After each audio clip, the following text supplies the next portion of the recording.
fried chicken. Oh my god. French fries. Oh my god. Soft drinks. Oh my god. Lemonade.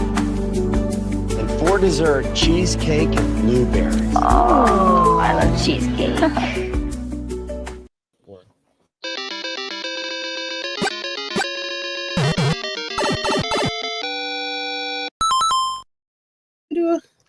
Hello and good evening. Survivor 49, episode 9. If you're loyal to all, you're loyal to none. Has finished, but we're just getting started here on Super Mater Brothers Podcasting. Whether you're joining us live on YouTube, Twitch, or Facebook, or catching the audio version wherever you get your podcasts, this is now the third merge episode, and loyalty is cracking, alliances are splintering, and the tribal council felt less like a vote and more like a warning shot. Now, here's the guy who watched the merge fracture into chaos. The vote sliced through like a machete, and is mostly wondering, now that Alex has been voted out, will he finally be able to pop that zit? I'm your host, Dave Mater, and we got a great panel here to break down this episode once again. Coming in here first, he's here for the competitions, the chaos, and the clutch performances. If it's a challenge, he's already ranking it. If it's a flop, he's already calling it out. It's Josh Foster. Oh my God! Now we're at the full name, Dave. You're killing me. People know the full name. They put it all together. But I'm happy to be here. You know, another week, another day to watch Survivor. Yeah, hold on. I'll use your middle name if you're not careful. You know. Oh, okay, Mom. Yeah, exactly. Coming in here next, he's a pop culture aficionado with Funko stacked to the ceiling and hot takes for Tribal. If the edit's misleading or the gameplay's theatrical, he's already dissecting it. And she's got the Lego builds, the layered alliances. She's all about the structure. She's watching the game one blind side at a time. If the vote's messy, but the logic's clean, she's already mapping the next move. It's Jaemeel and Becky Robinson. Hey. Welcome. Oops. In the corner. Hey, how's it going, everyone? Yeah.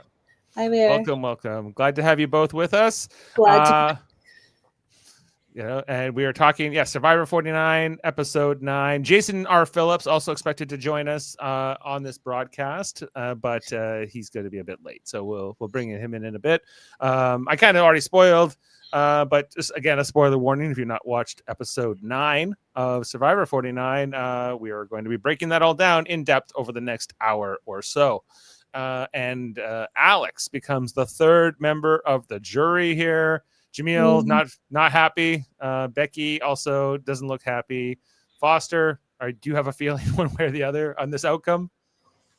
You know the meme where Jim from The Office is like, "What is going on?" And he's like, in the camera, like literally, like, "What is going on here? Why are they not like?" It's like they're eating the middle, but like not going after each other. Like they're being nice, but they're being stupid. Like, what is going on? Yeah. So we know that there's kind of like these two groups, and basically they all felt like, and Alex even admits here, he's like, I guess I was playing the middle too much. And then was like, no. Well, if you're in the middle, if you're loyal to all, you're loyal to none, being the name of the episode, I think is very much the eulogy here to Alex, where they're like, well, maybe you're with me, maybe you're with them. I can't tell. So therefore you're expendable, or you're too much of a liability. Jaemeel, what would you have liked to have seen happen here?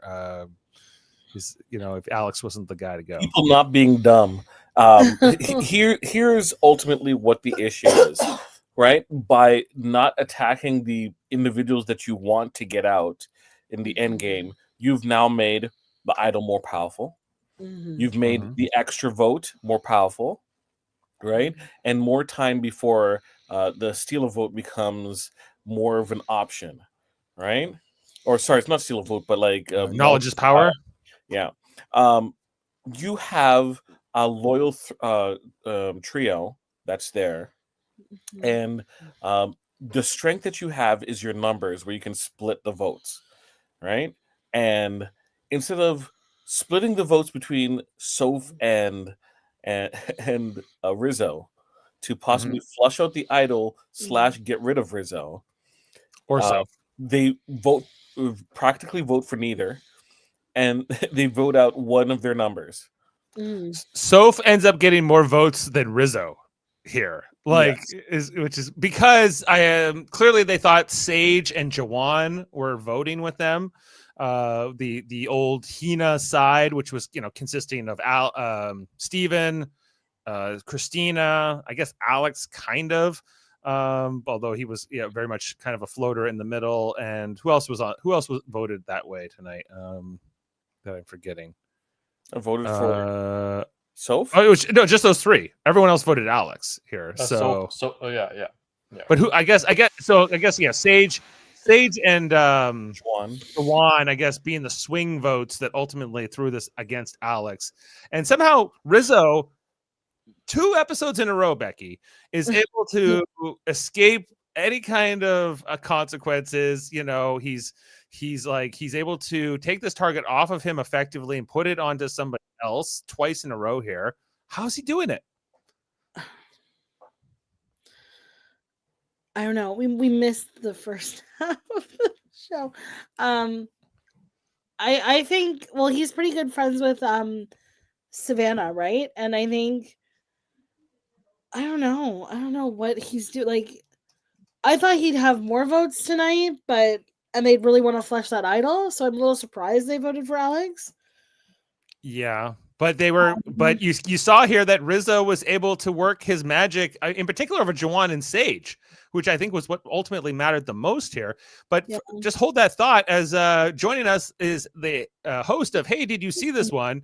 The critic's eye for tribal theatrics and a director's sense of pacing. If the vote felt like a Shakespearean betrayal, he's ready to cast the whole tribe. It's Jason R. Phillips. How you doing, Jason?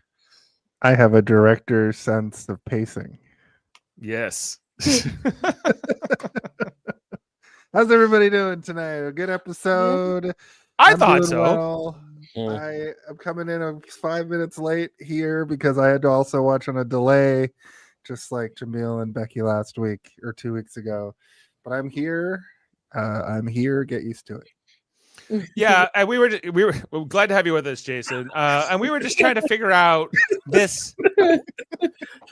Wait, made me stop. I'm here. Get used to it. Wow. Yeah. Jason, how's Rizzo? I'm not allowed to say that. Jason, how's Rizzo doing it? How has he managed to escape the crosshairs, most notably in these last 2 episodes, so effectively? Listen, Rizzo is playing the old squeak by the skin of his neck game right now. I have him. So we have our fantasy survivor, and after the merge, if you've lost people, you're allowed to pull. You're allowed to pull people onto your team. So I was like, you know what? I'm losing this season anyway. I'll take Rizzo, and I've been squeaking by the skin of my neck for the last 2 weeks, and I don't know how he did it again, but he's just managing to do it. I'm not even sure really how he's doing it. I think his alliances are pretty solid. Maybe that could be, usually how Survivor works, but I honestly don't know, because they know he has an idol. Just flush the idol by any means necessary. Well, and don't forget, Christina also has an idol, but that's much less talked about. And so Manioso, you're shouted out. Thanks for being with us here live. And so Christina, there's no talk, not everyone knows she has the idol, although some, Steven tells Sage, right, in this episode about that. And so some people have some knowledge of Christina's idol, although it's a lot less public than Rizzo's idol. But yeah, Rizzo just being this much bigger target. Savannah being a target, but has won immunity twice in a row here. This ongoing challenge duel here, Foster, between Yellow Sophie and Savannah is going on now that we're in this individual stage of the game. And tonight they gave out a women's immunity and a men's immunity, but I think Steven was not going to best probably either of them, right, if it had just been an open challenge. So and what their prospects are. First of all, equality. Yes, let's go. I've never. It's been a while since they've done a men's and a women's. I don't remember that last season, right? And it seems like what's the word I'm looking for? Again, they're still trying different things every time. Like, we haven't even seen the Sanctuary, right? Like I don't like Good again, like things it just seems happen? like they're Or good things happen, but not this season. yeah, I know, right? So again, it's just again, this feels like, and I correct me if I'm wrong. Did they even do a women's and a men's at the same time last season? Because I don't think they did. Right. I don't remember specifically last season. They've definitely done this before where they'll do Yeah, a I know challenge. they've done it, but again, it's just it feels like again like this is another opportunity. Like the challenge that they had, which I've never seen that one before. I mean, it's literally just like a leg press, like a hold leg press, right? So it's just literally like a physical challenge, if you will, endurance, But it's really it's really apparent that there is not a lot of like athletic is not the right word, but I guess I don't know the right term to use because it's like you don't really see like a lot of like a physically gifted. I don't know what the right term is, right? Because you don't see these like long battles anymore, right? With this group, like Jake was kind of like again. We came into this season and there wasn't a lot of like big guys or even like MC would have been I think someone who would really have done really well in this challenge. Yeah. Although I did notice that they were all close, where Savannah had her legs stretched out and Sophie had to bend her legs, right? Which could play a part in terms of how, but the point I'm trying to make is that, the men's side is not very strong physically, in my opinion. No, And not challenge wise. Yeah. No, and I'm very surprised with how well Savannah's doing, but it's not knock to her. It just may speak to the competition that she faces on that side with the other women. Like again, I could easily see a Savannah versus Sophie pretty much almost every week at this point. The one thing I'm going to be interested to see is a arms like balancing one, because the last kind of two that Savannah won were very much about your legs. Right. Well, and yeah, you're right that like in terms of like I think some of these challenges this season they're not necessarily favoring I guess traditional strength or athleticism in all aspects.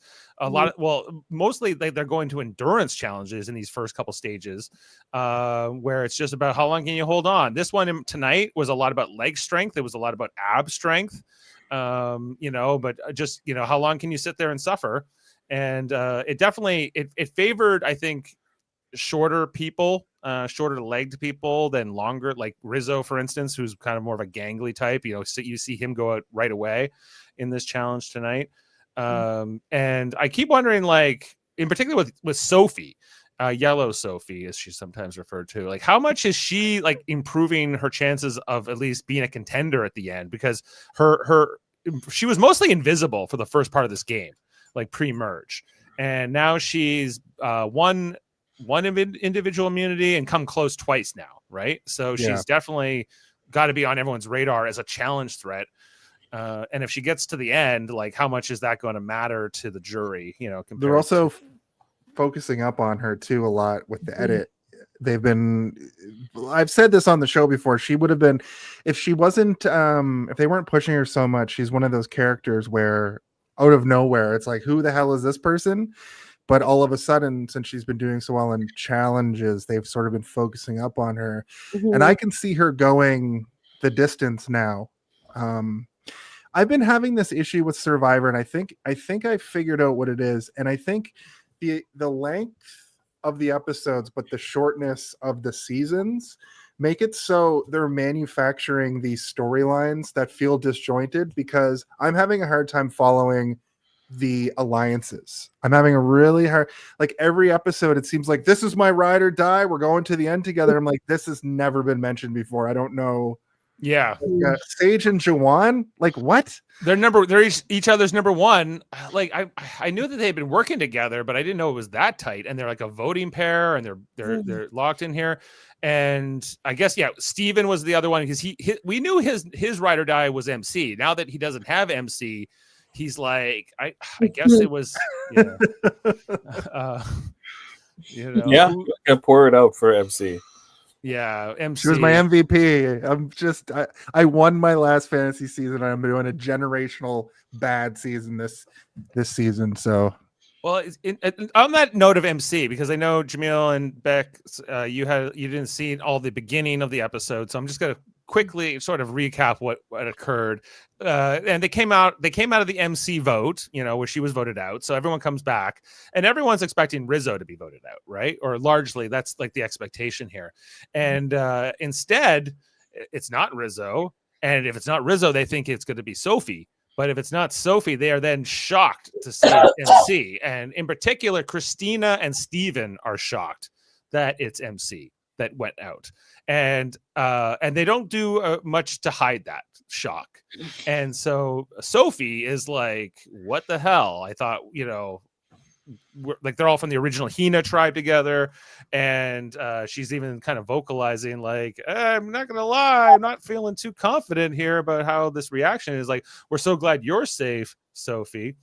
And Christina in particular, I think, was like, ugh, you're here instead of MC. I wanted to go to Final 3 with MC.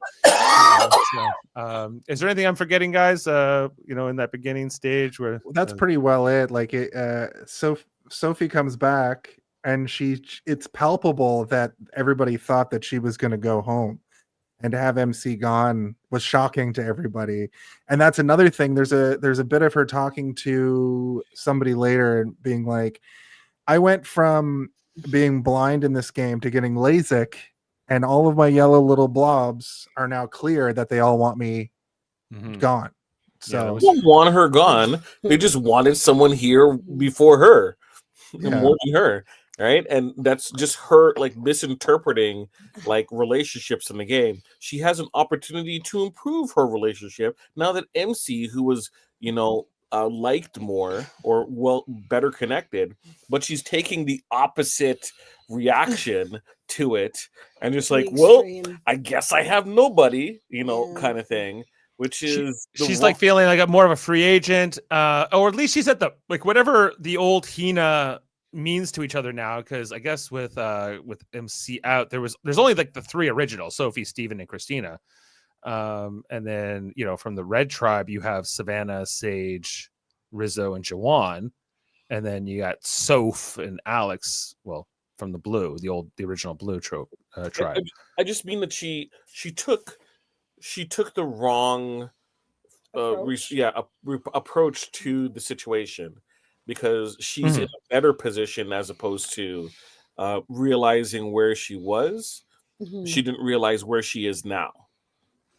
Right. It was both. And that was also what was commented. So that after the initial shock, there's like sort of the morning after, and on the beach, we see a conversation between Steven and Sage about, the aftermath of all of this. Steven in particular confides with Sage about, hey, like, guess what? There's another idol, not just Rizzo's idol. Christina has an idol. And it's supposed to be we're sharing it as like the old Hina tribe. But, now that MC's gone, I think, Steven as much says so in his confessional. He's like, I don't know. I had all this trust, all this invested in MC. And now I need somebody else to be my new number one. So he feels like that can be Sage. He feels like Sage and Jawan, what was, I forget, the bottom dollar or whatever they were called. If I'm, they had like bottoms up. Oh, yeah. Wasn't it Mission Control? To Major Tom. Yeah, but they had a team called Mission Control. I thought. Bottoms up. Yeah, which I think is kind of interesting here because Steven in particular says to Sage, I like how not game aware is Yellow Sophie. Like she didn't understand that like MC was more connected than her, and that she was so shocked that that people would be devastated to see MC go. And he's like, at least up to this point, Sophie is not reading the tribe well, and so that makes her not a valuable ally to him. Like if anything, it's more of a liability, because if you can fool her and he's going to be trusting her for information, then that's no good for him.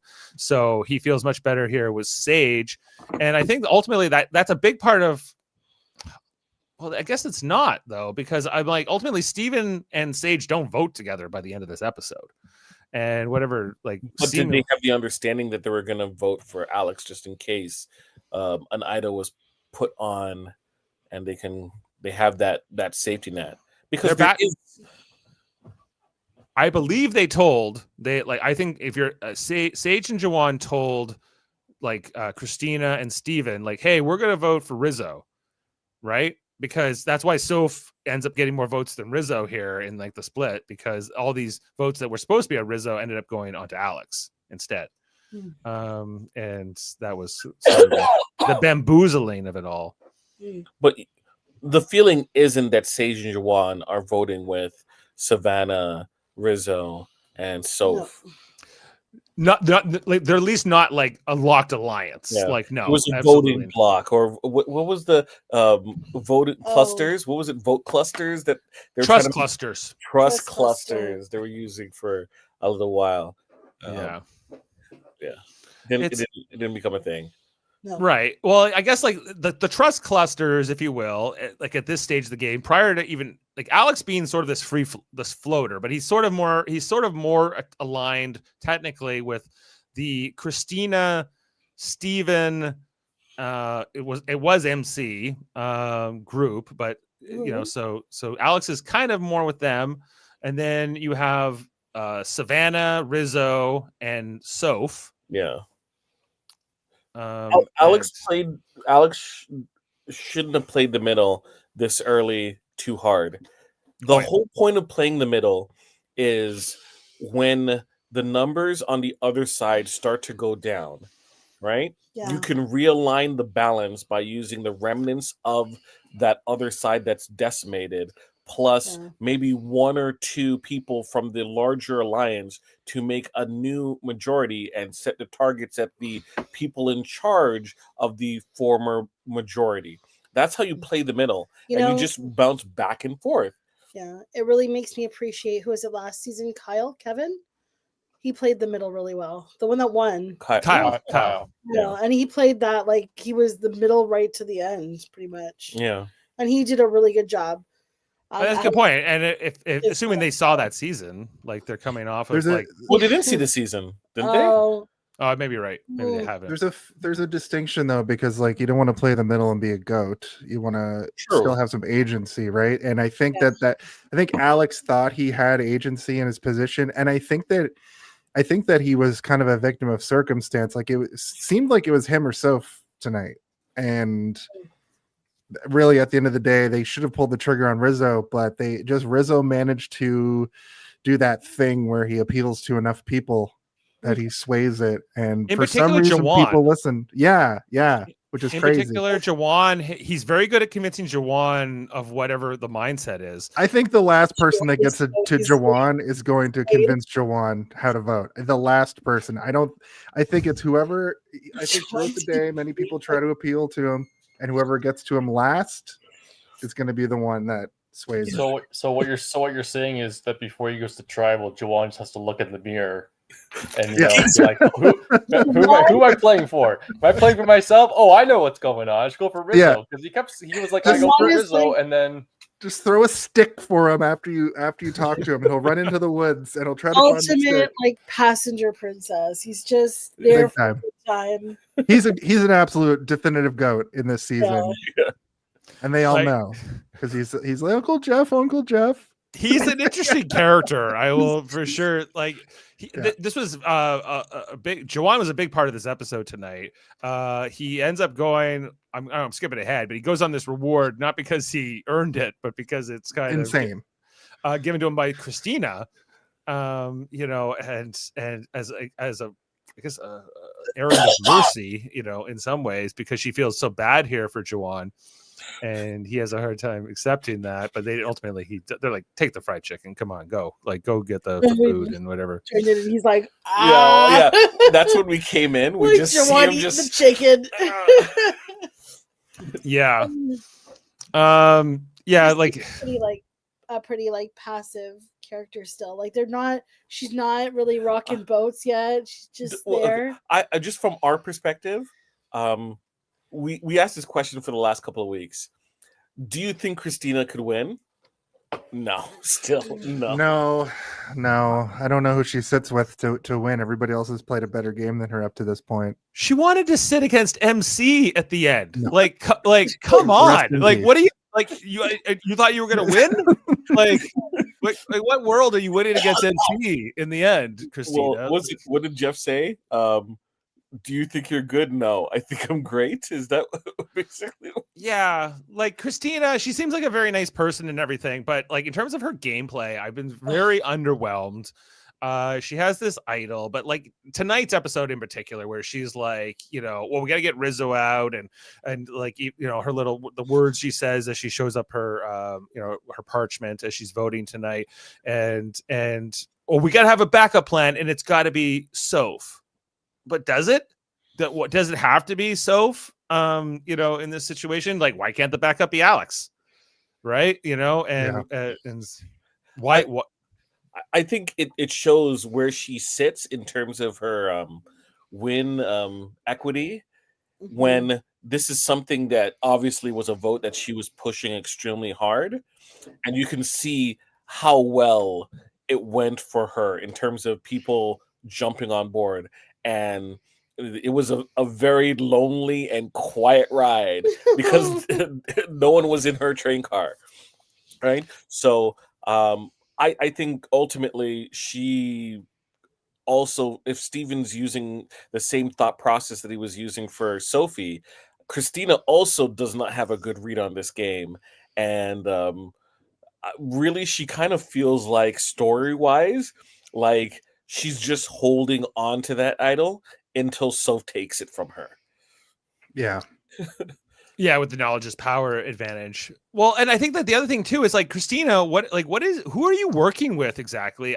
Steven, I guess, is like for sure. But after this previous vote where MC got voted out, and then Yellow Sophie's feeling sort of dejected because they're more upset that she's here than MC. You see that like Christina and Sophie aren't really working together. They don't vote together in this episode. And Sophie is sort of like this free agent. And I'm like, okay, so but on the other hand, Steven doesn't really trust Christina. Like he's using her as a number, and he'll use, if he can get Sophie to vote with him, he'll use that as a number. But like that Hina 3 is gone. Basically, they're not working together any more than like Alex and Soph were.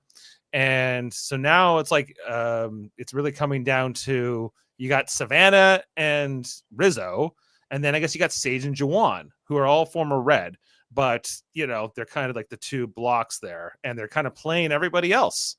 They're and they end up voting together here because they're like, okay, we'll get Alex out, then we'll go down to 8. All right. And taking out that swing vote, I guess for a lot of them, they're feeling better about it. How the dynamics are going to play out in this next stage, but short-sighted, like it is. You can't split the votes. With 8, you have 3 people on one side, and then possibly the remainder, right, on the other side.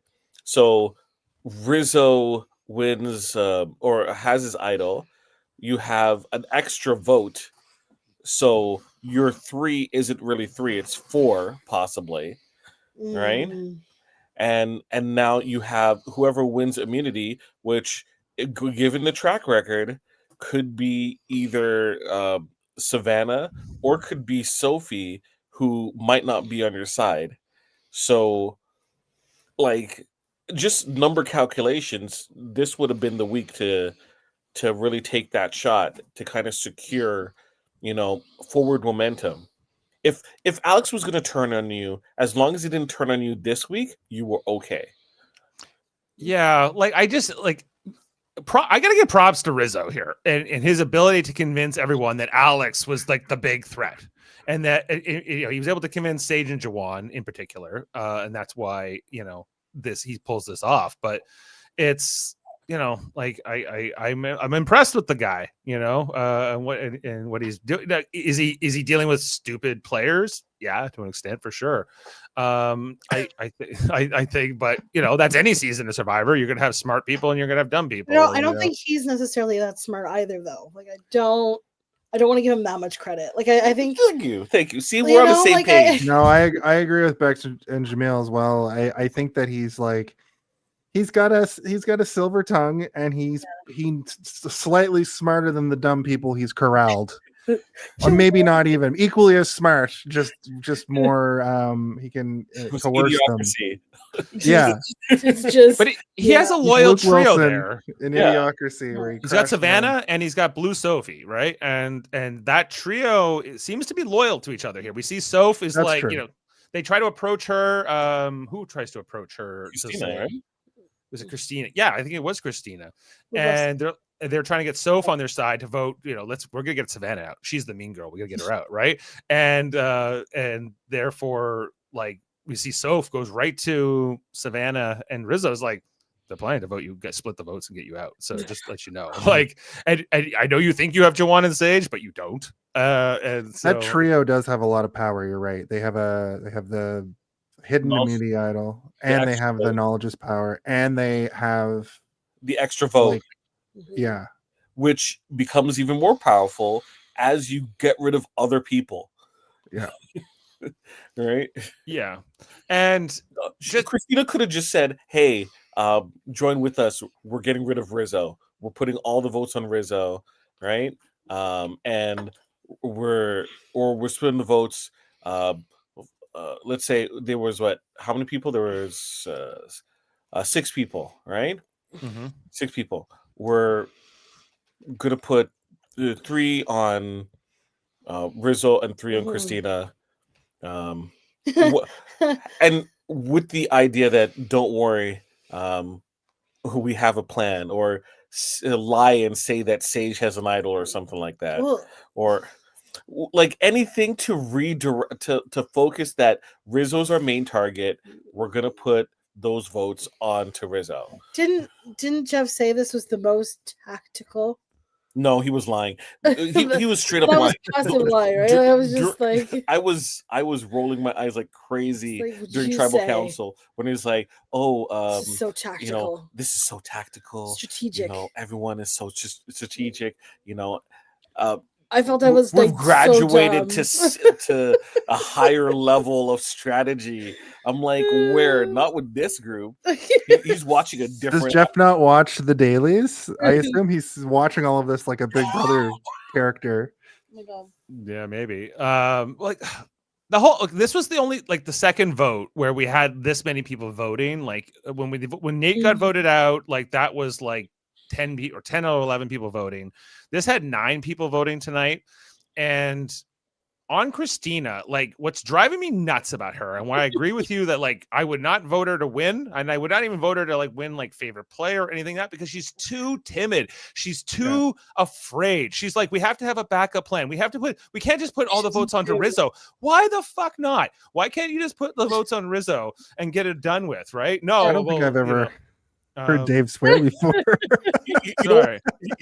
Here's the crazy thing. You would think that she would say something like, let's put all the votes on Rizzo, let's go all in. Because if someone's going to take a shot, they're not wasting that shot on her. So she should be the one that's most bold, especially in that plan.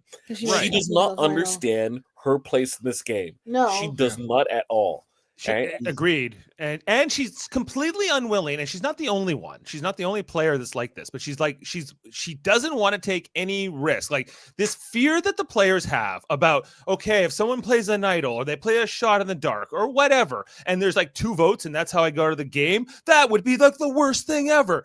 If that's the way it goes, that's the way it goes. Like, be willing to take it. Dave, she does not. I at this time, I bet she does not use this idol at all. She does Probably not use this idol for the. She will. Do you think she goes home with it in her pocket, or do you think she just never uses it? It either gets taken from her, or she she uses it on the last tribal, right? Like, what's her name? Good old Sue. And she's like, I'm playing this idol for myself. It's the last day to do it, and no one votes for her. Votes. Like, was even an option because everybody wants to sit next to her at final 3. Right. And I think like who wouldn't want to sit next to her? Clearly, MC wanted to. MC had convinced her that was a great idea. She wasn't dreaming of a steak at night. She was dreaming of sitting beside Christina. It's like, oh my gosh, that money is mine.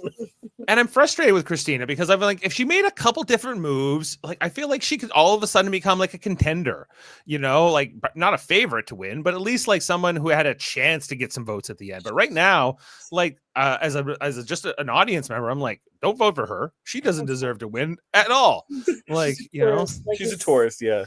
She's there to enjoy the vacation. Yeah. Like she's like, this is nice. Right. She's just here. Yeah, she's here for a long time, not a good time, I guess is her version of things.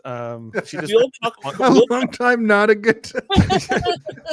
We're all talking about like how Jeff was trying to inspire people to like really go all out to get onto 50. You're telling me that you have an idol. How bold it would have been to say, I'm playing this on Alex. No, that would have been wild. Right? Imagine she does that. Oh my god! You can bring that up in if you're sitting there with Alex, or you get Alex out because he makes another week or whatever. You can use that at Final 3. You can be like, I did this plan and it executed it well. Or try to get everyone to vote for you out, right? Like, or so yeah, try to get. Yeah, I don't know how you do that, but everyone vote for Christina, and then she somehow is able to neutralize all these votes. Rizzo and attempts to choke him. And people hold her back. But like there's none of that from her. She's just like she just wants to survive another day. She's too meek. She seems like a very nice person. Like, and I liked that she kind of gave her reward here to Jawan tonight. Like, I don't know, it was kind of a moment. Dave, she could have used that energy to win the challenge, obviously, right? But she did win the challenge. She did win. Christina? Yes. No. So I mean, like the real challenge. Let's be honest. The real challenge. The one for immunity. The real challenge. Oh, not that was challenge. Yeah. Right. The reward challenge. I mean, yeah. You're not talking about the show, the challenge, the real challenge.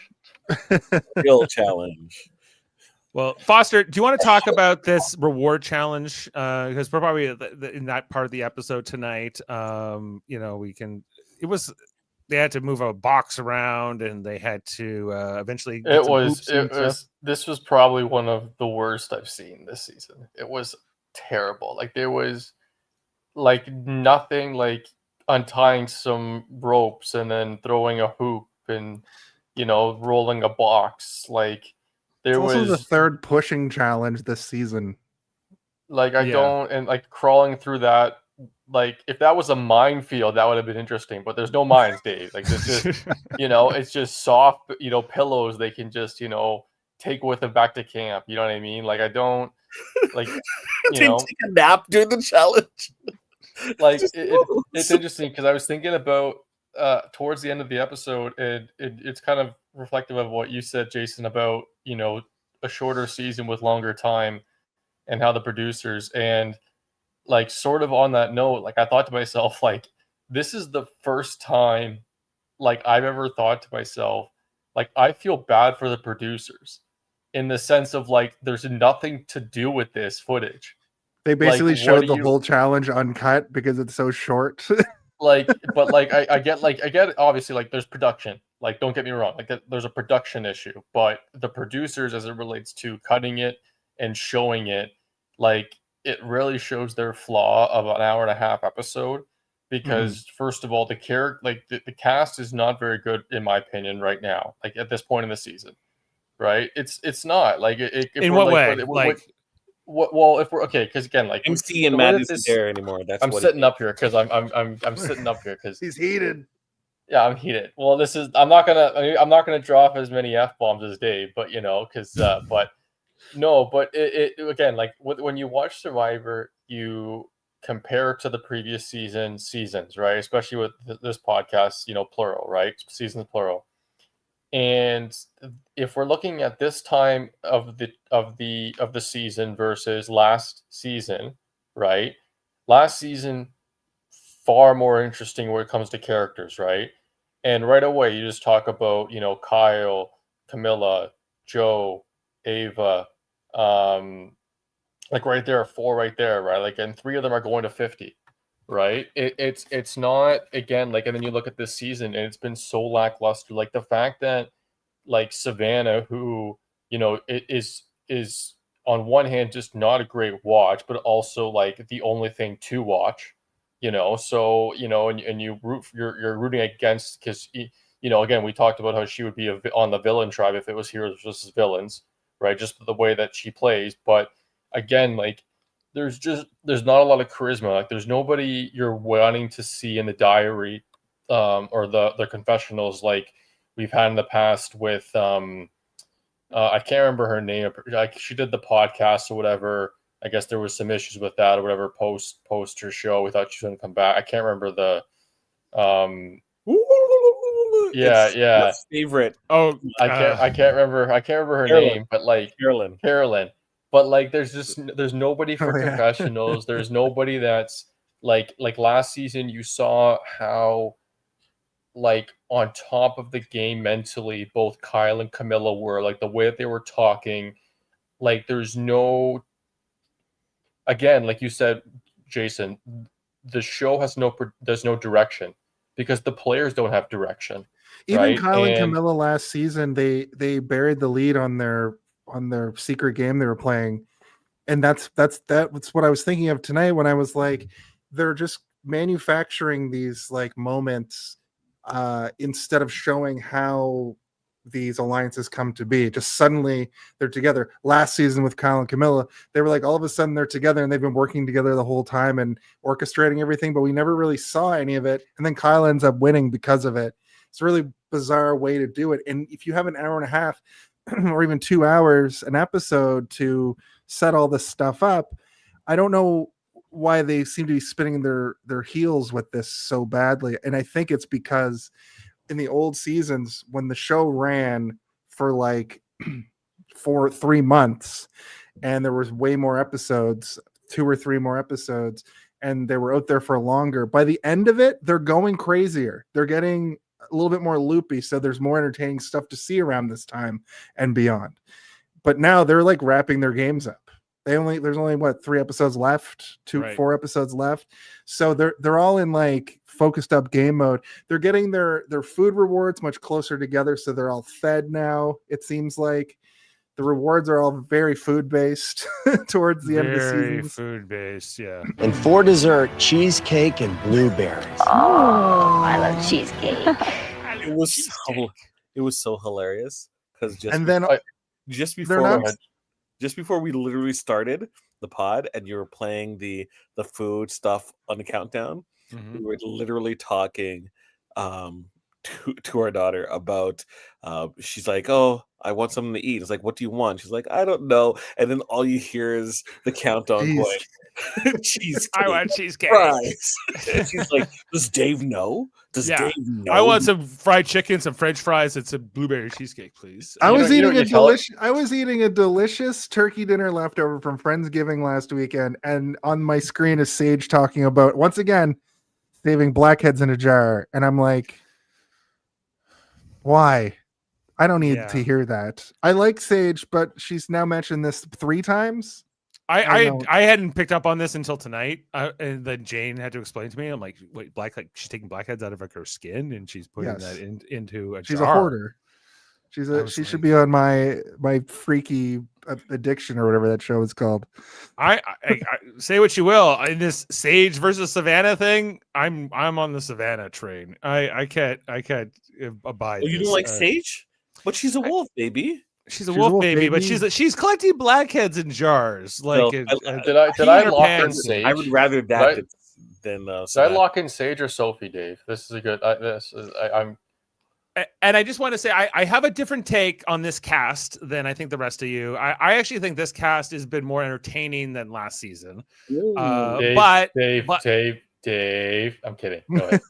Well, I agree with you that I think like Kyle, Camilla, even to a certain extent, Joe and Ava last season compared to this cast is definitely a little bit more chaotic and a little less focused. But I think that makes for a better like experience because I kind of want them to stumble around and not be like a bunch of sharks, a bunch of wolves, baby. I take some joy in like sort of the clumsiness of it. But how any of them will do once they get to 50, we'll see, I suppose. I wish casting would bring back insane people like they had in like the middle seasons. Shade from, powers. Get some shade. Yeah. Somebody who's trying to quit smoking. Is trying to quit smoking, then he had like a rock that was a cell phone that he was pretending. But that Yeah. was like he started doing that like towards the end when he had been out there for 24 days. And he's just like, I'm talking to my family on my rock cell phone. Right. He's getting Sarita to look at his baby rash, whatever he's got going on there. Or just some nasty people like a Randy or Corinne, right? Yeah. Give me some nut bars. These people are all like pretty normal. Get us some Olympic athletes that won their gold medal with by doping, and then, with an asterisk, and then proceed to never win a challenge. That was great. Survivor Gabon. It's worth a watch, people, if you haven't seen it yet. Yeah, just on this challenge tonight, I agree it was kind of a dull affair in some ways, but you have 9 people, and so you have this schoolyard pick, and they never show us the schoolyard picks anymore. Now it's always like we're gonna like kind of just cut past that. I don't know how you guys feel about it. Like I'm like in a 90-minute episode, do we not have time for this? Like I want to see the schoolyard pick at least a little bit. Like, you know what? Give us the old challenges that kind of like disrupted dynamics where they have to like pick and do Sophie's choices, not Sophie or Soph, but a Sophie's choice where it kind of gets people angry. Like just imagine if Sophie was learned where she was in the pecking order while MC was still there, right? Due to like you guys have to work together to eliminate people, to wind people down, and she got eliminated right after Savannah, but before Soph and Alex. That would have pissed her off, and that would have been interesting. But they don't do that stuff anymore, right? Mm-hmm. Or put people in that position because they don't want to manufacture it. You want to manufacture the tension via putting them in positions where they have to make choices, right? Not manufacture by the producers kind of like cutting things together to make it seem like stuff is happening, right? Give me the former, not the latter. Yeah. I'm with you on that. And the schoolyard pick, like they said, I guess it was Rizzo was a captain and maybe Christina on the other side. I think it was because I was like, I remember thinking, oh, it's the 2 people with idols who got to be the captains. And then somebody doesn't get picked. That's and ends up being Soph. And so Soph then has to bet on one of the groups, which group she thinks she's going to win. One group had 3 men and 1 woman. One group had 3 women and 1 man.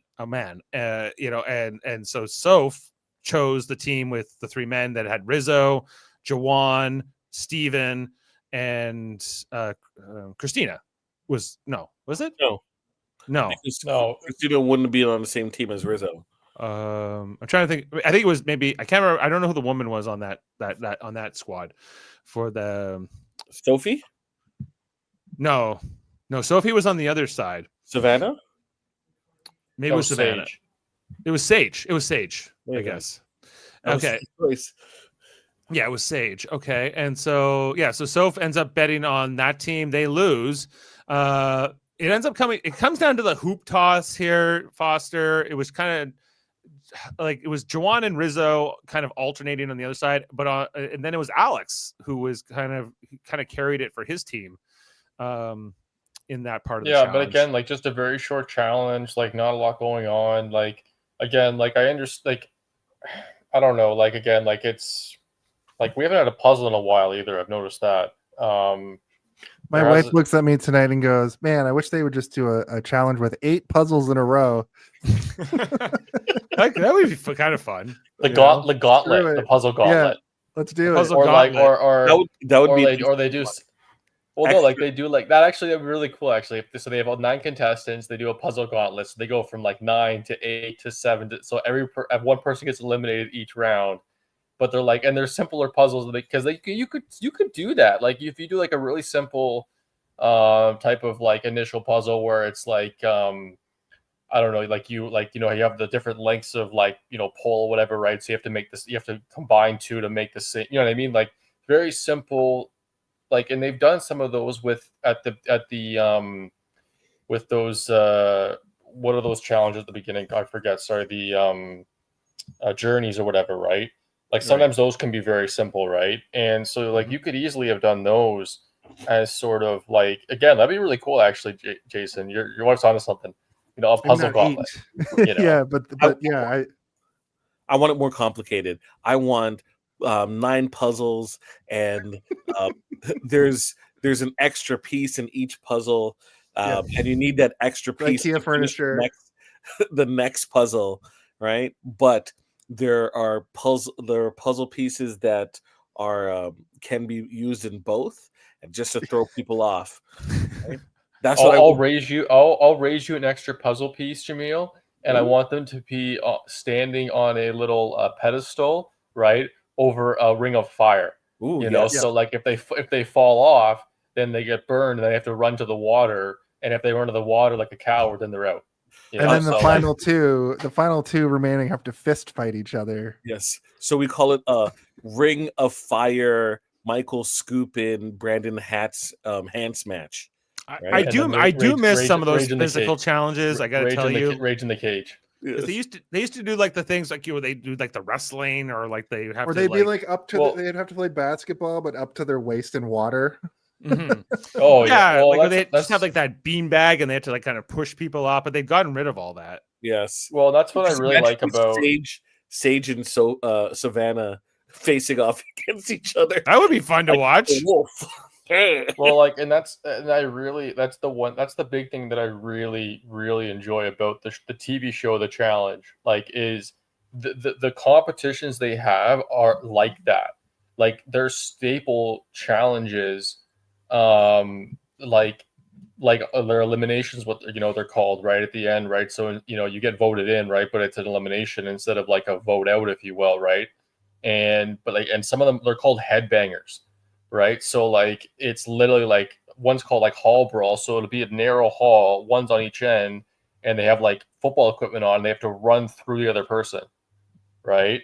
Exactly. Like, where are the ladders and tacks? Like, what are we doing here? Like, Sage just gives Savannah 15 German suplexes. And just and then I can see like Sage, she gets the tacks in her back or whatever, right? Or she starts bleeding from the forehead, and she's laughing, like, because she's just enjoying it, right? And then she's like, but then she's trying to save her blood, because that's what she does, right? She's just trying to like don't escape kind of thing, right? Just imagine, but no, Savannah's there still in the game, and she takes the blood and puts like Ash Wednesday, like puts a cross on the forehead, or makes Joker makeup, like they could do Harley something. did a blood and guts. They could do something like, look, the most physical thing we saw this season was Savannah die for those keys. Like, that was the most physical, like, headbutting, that was the like, moment of the show. And like, so again, I think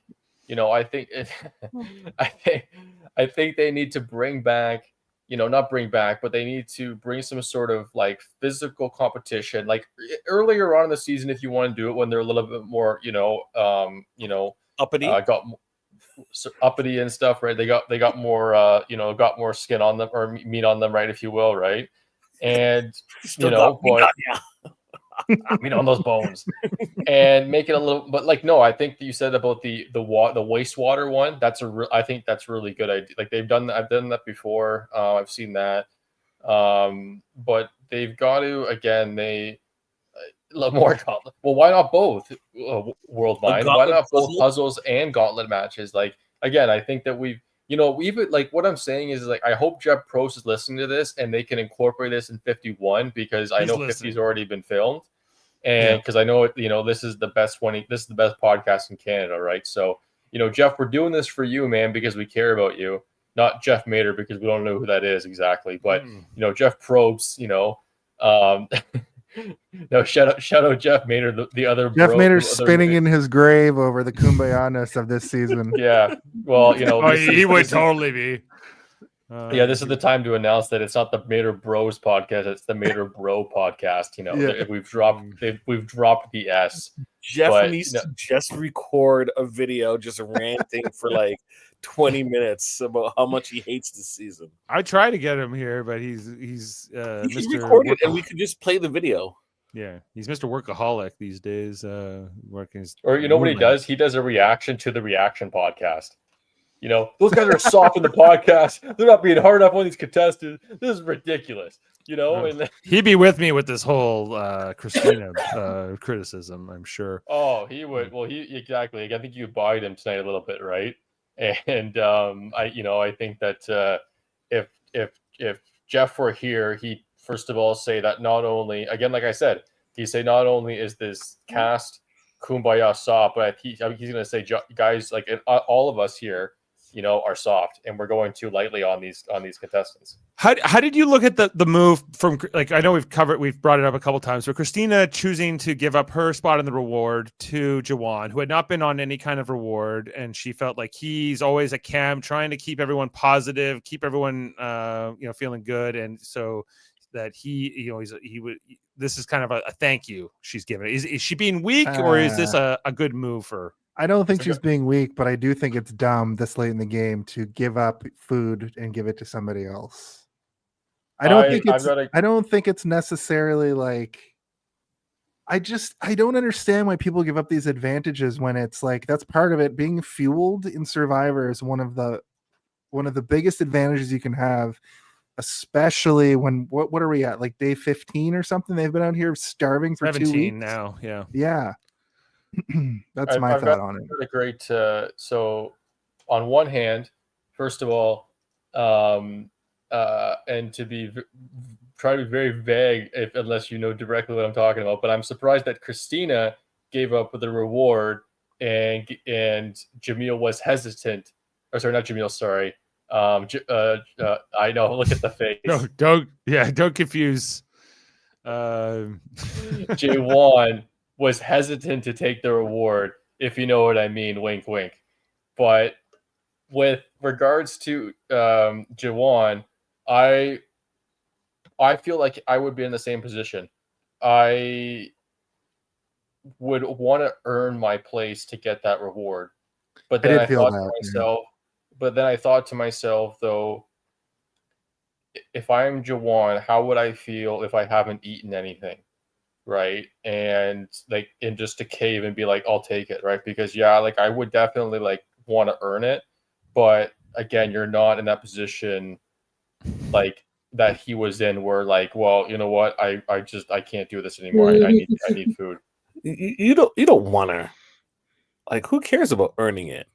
Right. If you're hungry, the food goes in your belly. Right? It doesn't matter. But I did understand his little spiel about nobody ever gives me anything and I had to earn everything in my life. I related to it a little bit, but I don't believe it, because when you're right, Jaemeel, when you're hungry, you're going to eat. Yeah. And if you're giving food, he wasn't that hungry. Christina wasn't that hungry, I guess. But he earned his shot on Survivor somehow. He vanquished so many villagers in the area process, to be able to win his spot, right? He played a rock paper scissors match against a producer or something. Jaemeel, Jawan, you earned your spot. No, Jaemeel. He said I would love to meet Uncle Jeff, and they're like, yes, we love that name. You're Uncle Jeff. Oh, that's amazing. We want you to use that. I just imagine he's like Huey, Dewey, Louie. Uncle Jeff. Yeah. Uncle Scrooge. Jawan is, I don't think, a great player, but I think he's been an entertaining character, on the season. But I don't know. I wouldn't go, well, look at the gameplay on Jawan. Definitely not. But hey, he's lost a bunch of weight. It looks like, that's something. Almost does abs. Everybody is very svelte, but it looks like he. Yeah, and we got a little bit of his backstory here, where he was he's raised by a single mom, and he's got a bunch of younger siblings, and he's kind of had to step in and be sort of the father figure, big brother character, and so, and Jawan is only 20. Jawan's 28, right, from LA. So I don't know. I don't mind him per se, but I'm not rooting for him to win either. So Anyway, so that there was a reward. There was the people that went on the reward, which was Jawan, Savannah, and Alex, and one more. I think it was Sophie. It was Yellow Sophie. So who all went on that, and they had the cheesecake and the chicken and the French fries. And then back at camp, Steven's having PTSD about chickens. He's killed 2 of the chickens, and there's 2 chickens left, and like they're staring at him. They're surrounding nightmares and the camp. Right. All Like that was saying, "I know what you did." Yeah, I know what you did, and like what you did last summer or this summer, and all that stuff. And so that kind of came up a little bit in Tribal, even, where they're like, "We're playing a game of chicken." Sorry, Steve, I'm not trying to trigger you about the chickens, but it's sometimes we gotta use the word. It looks like we have some Reddit support coming in. Do we? Thanks for the Reddit support. From Mr. McG92. Yeah, well, thank you for the support. Appreciate the immunity challenge. Let's talk about the immunity challenge. Just I don't think you just hold your leg against this big steel or iron disc, hold it there. An endurance challenge.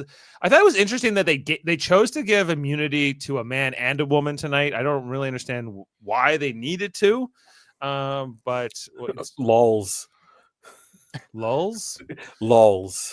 For the lulls. What does that mean? LOLs. For the laughs. Why would that get people to laugh? Because it messes with the dynamics. Because if Savannah was an option, it makes it infinitely easier to vote out Rizzo and Savannah, right? But with one of them off the table, it makes it more like it's positioning them. It's positioning dynamics to occur, right? Previously, when I was talking about where the producers set up the contestants where they have to make choices that kind of reveal where people stand, right? I would prefer that versus them manufacturing, right, outcomes, right? This is an example of them manufacturing an outcome because they see the dynamics and they're like, this is the time where we're gonna do a male and female dual immunities, because we know that chances are Sophie or Savannah is going to win out of the 2. We've seen them in endurance. It's like back-to-back endurance challenges.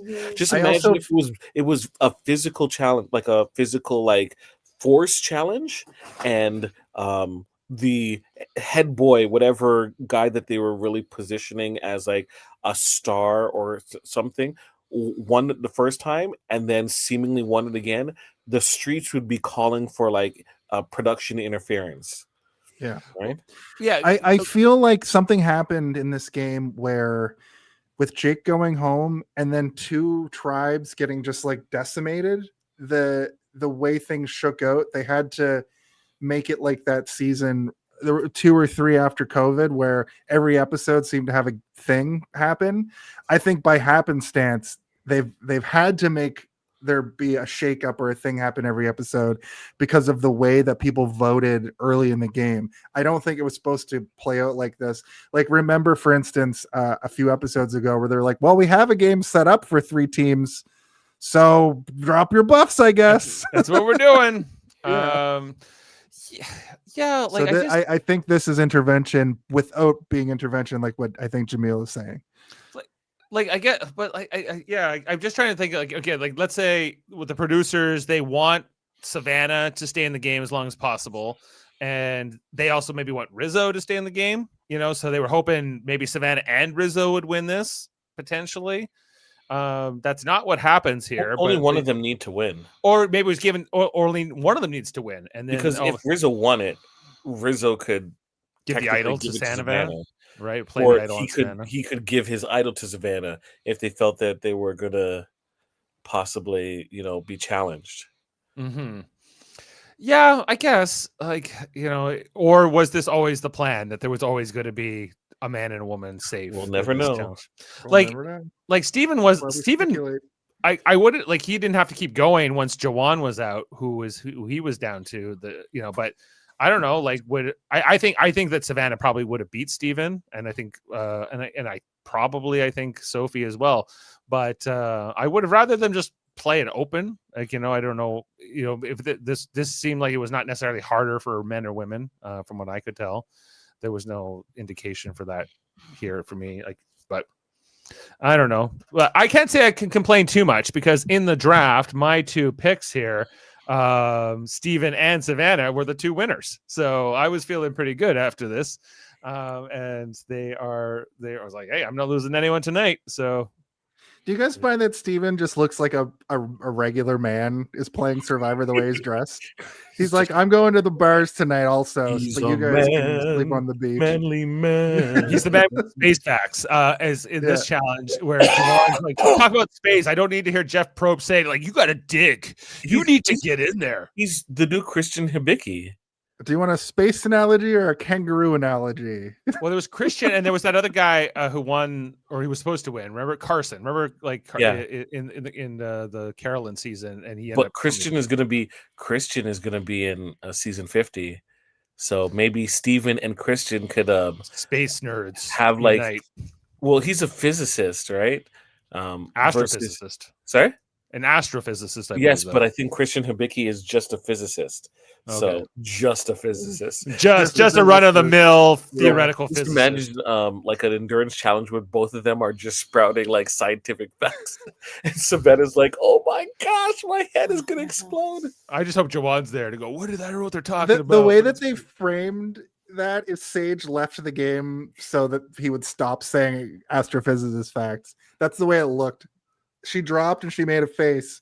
And then he stopped doing facts. I thought that was a funny way to frame that. So Sage not down with these facts? She's like, I'm out. I can't.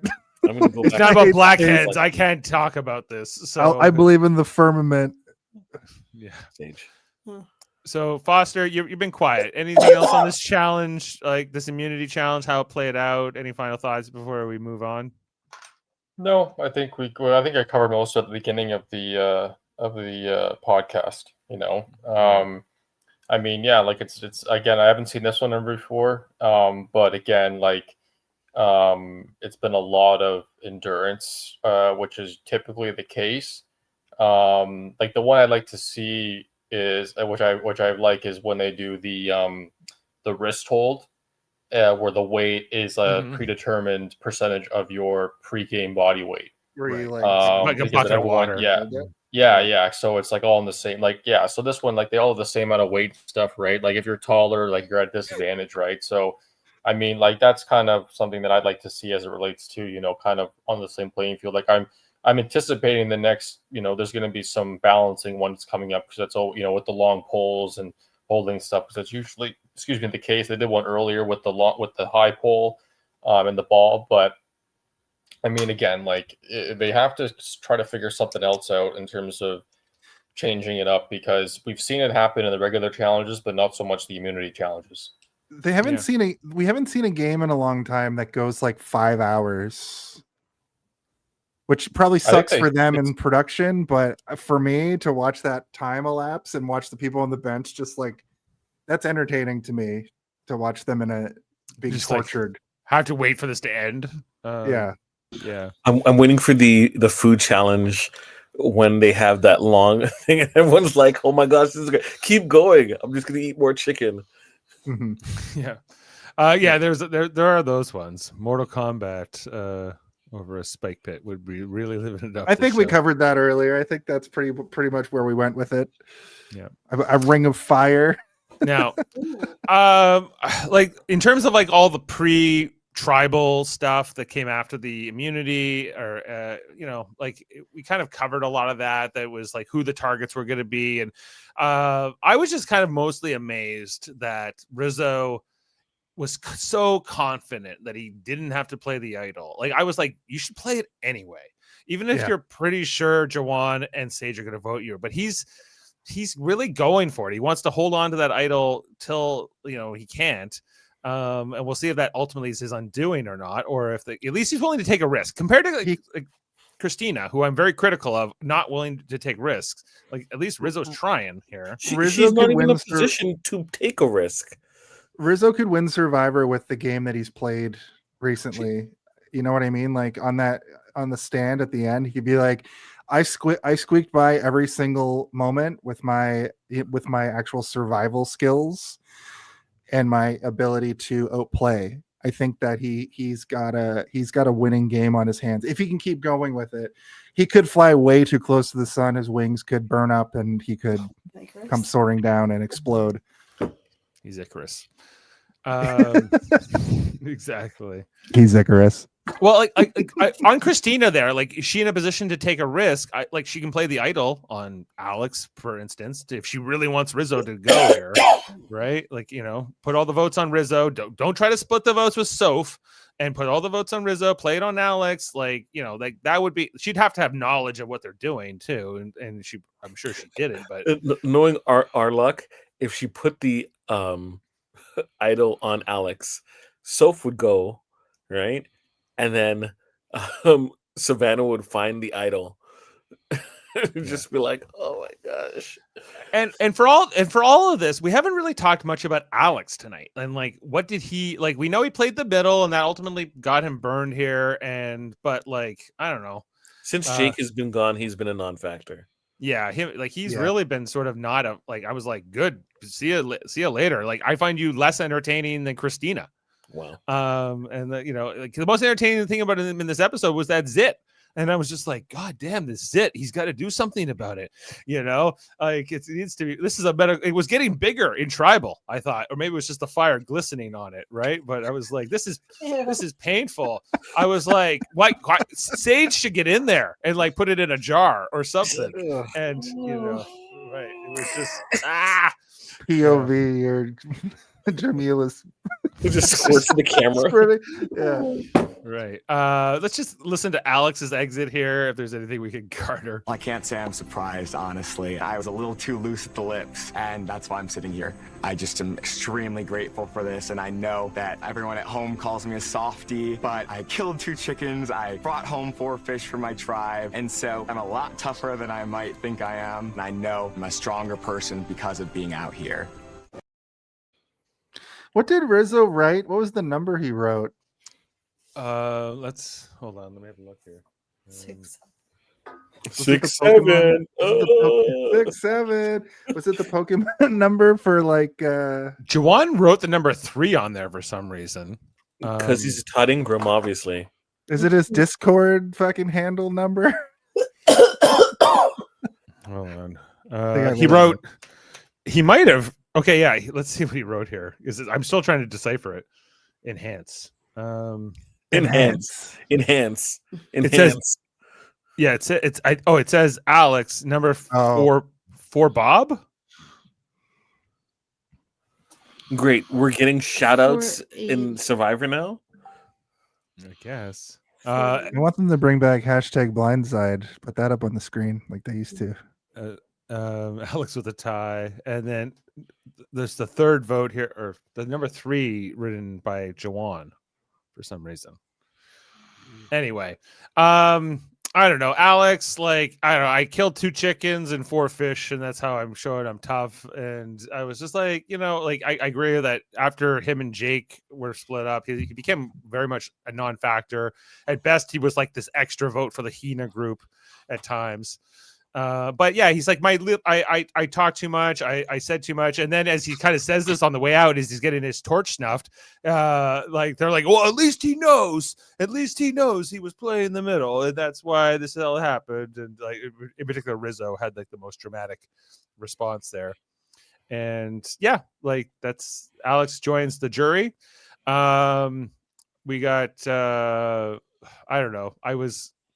I'm really hoping that the next member of the jury is not Christina or Jawan, because it's not going to look too good, I think, on this jury here. But I'm sure it's not intentional. Real horror movie energy. Yeah, horror movie energy. Horror movie energy. Exactly. That's Christina's entire excuse. It's like, don't vote for me because dynamics. Look. Dynamics, optics, at the very least, you know, and all that playing out here. But anyway. It's a big Savannah instead. It's like, Better. sorry, Rizzo, we got to vote.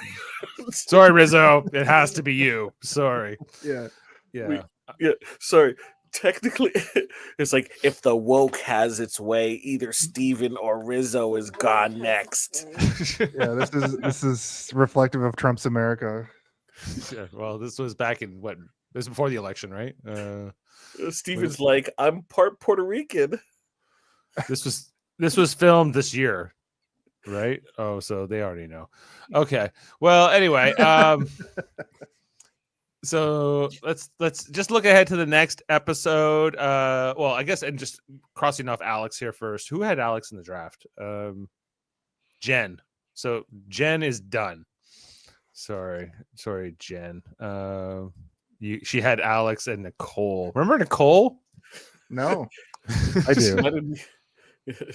I thought that she was gonna go far. She had good moxie, but then they were like, "You have too much moxie." Yeah, that's it for her. So anyway, another team bites the dust, whereas Team Dave fully intact and looking strong. Let's look ahead to the next episode, everyone. It is called A Huge Dose of Bamboozle. Here's the preview. It's me next. I don't want to be around these people. Next time on Survivor. I'm scared. We're about to blow up the game. It's done, and nobody would see it coming. They're gonna flip. We have no idea. This is where players live or die. We have to do her out. It's a horror movie. It was definitely a horror movie vibe there. Absolutely. Now, the thing I'm most intrigued with was like we see like the three jury members, Nate, MC, and Alex, and they're like, "What? What's this? Like, what could they be reacting to? Are they reacting? Somebody playing an immunity idol? No. Soph using knowledge is power. Soph using the knowledge is power. Yeah, that could be because nobody knows she has it, right? Like, I don't think she's told anybody. Yep. Whereas everyone else seems to. Yeah, it's like maybe that whole like Christina's like they're just voting all the black people off of the show. And, you know, that's the horror movie vibes we're getting here. But you know, but Steve would be like, "Don't worry, Christina, you won't be the next one out because everyone wants to sit next to you at the end, so you're good." A huge dose of bamboozle. You know, vibes of Richard Hatch. You know, I've been bamboozled in All Stars here. You know, and you know, like some kind of a blindside. So that's exciting, right? Looking ahead to this one. They split the votes to vote out either Soph or Rizzo, and Rizzo says he's going to use his idol. Soph uses knowledge's power, takes the idol from Rizzo, and uses it to save herself. Or they steal Christina's idol. No, it's more of a happy ending if Rizzo loses his idol and gets voted out. I think that's like that's your perfect scenario. But yeah, I said happy ending. The Soph is allied with Rizzo until she blindsides him. Well, maybe, yeah. Foster? I mean, it's never what you think we're hoping it's going to be. So it's probably going to be something like Christina, you know, plays her idol on herself. That doesn't even need to be used. I don't know. Like it's I don't know. Like it's not going Christina move. Very safe. What? Seems like so. I don't know. Like it's kind of like I don't know. It's not as big as we're making it out to be. Usually the case. I talked a big game the episode before Jake went home regarding this, where I was like, "Yeah, right. Nobody's getting bit by a snake." Remember that time a person chased the other person with a machete and they didn't even show it. Really, I think this is more leaning that way, where they just made it seem there's going to be one thing that happens that they reacted like that too, and the rest of it's going to be pretty benign. Do you feel like there's any chance we're not getting to 13 episodes this season? Like, do you think we're potentially only doing? There's a recap episode next week. Well, that's what they're all like. What? I'm just like, it's not clear to me like how many more episodes. Like last season, there was 13, so I guess we can assume there's the same number of episodes this season. But could it be just a bit shorter with the Christmas break coming up? Yeah. I don't know. Very quickly, who's everyone's picks for 50 so we can... Oh, yeah, let's get that on the record. Good point. Now, Jason, we didn't have you here last week. I don't know who you would have said. I'm gonna do Rizzo and Savannah. If that's not. Is it locked? Is it locked? It's locked. I lock. Oh. I lock. Okay, you're locking both of those. Foster's already locked. He locked Jake. He locked in Jake and Sage already. Becky, do you want to give have your predictions changed? I'm the same. I'm gonna keep from last week. Rizzo and Savannah. Yep. And Jaemeel, you had Sage and MC. I do want to keep going with MC, but I'll do Sage and Steven. Sage and Steven. And based on this episode, I feel like Rizzo is for sure. I feel like Rizzo is almost like, if he doesn't win this season, he's almost certainly going to be on 50. And I'm feeling really good about Savannah, still. So I'm going to put Rizzo and Savannah. It's weird to think that this season, like, these people are all in the back of their head are like, if I play good enough, I could be on next season. So maybe that's the ultimate. That's the goal. We all know that's Christina's motivation for all the dynamic moves she's making. If that is her motivation, like, she's even more of a disappointment than I've expressed already. So tell us more how you really feel, Dave. Oh, yeah. One day when the cameras aren't rolling. So yeah. All right. Well, I think we can close the books tonight on this episode, and we'll see you next week for episode 10. Just to plug everything else happening here in the network. We got a Hey, Did You See This One coming tomorrow? Yep. We are 3 episodes into Noirvember. Last week we talked about Dick Tracy. It was a good episode. Tomorrow night we're talking about Hard Boiled, which I've watched most of, and this movie's insane. If you want to see us make a lot of jokes about Chow Yun-Fat sliding, that's going to be kind of the vibe. And then next month, I just want to give a heads up, since we'll probably be done the show by then. I think maybe not. I don't know how it's going to shake up, but we're doing like a horror Christmas. So you can find our show each and every week on Facebook, YouTube, and Twitch at 8 p.m. Eastern. And it's me and Stephen Waters. And our guest this week is Tatiana Ramos. And she's been on before, and she's a fan favorite. So it's going to be a good talk. And I really loved your Dick Tracy episode last week because that movie just... I didn't get to watch it, so I have to go back and watch it. Go back and watch it. And so I left this comment like, I want more. They're referencing the Madonna song. They're like, what does he want more of? More what? And I'm a big Dick Tracy fan. It was also genuinely one of our funnier episodes, like start to finish. We go long, but we kept up the humor the whole time. It didn't really slow down like it does sometimes around the third hour. 30 more seconds and no more dick. 30 more seconds and no more dick. I can listen to that. And then we also, on Live Long and Podcast, we also have our reviews, Star Trek reviews always going on over there. And we, on Trivial Debates on November 30th, we are doing a Babylon 5 themed episode. Well, I'll be hosting. Everyone's pretty excited, at least the people that will be on. Do you have your guests yet? Yeah. We got Jeff Aiken, we got Justin Velociraptor, and we have one more. I forget who it is. Jody? No, it's not Jody. So, but look out for that. It's going to be good times. We live for the one, we die for the one. That's how it goes on Survivor. And we'll leave you tonight with a Jeff Probst quote. We'll see you next time here. Thanks to Foster, Jaemeel, Bex, and Jason, and to all those out there. We'll see you next time here on Super Mario Brothers Podcast and Hey, Did You See This One? Good night. Are you feeling like something's missing in your life? You need a little hip in your hop? I got an idea. Apply to Beyond Survivor. Beam up some Star Trek content with Live Long and Podcast. A roundtable movie discussion with Hey, Did You See This One? And take a peek into the darkness with Heard Noise. Must Investigate with Michael Chan. Watch us duke it out on trivial debates. And let's chat about TV with the Super Mario Brothers. It's all here on the United Federation of Podcasts.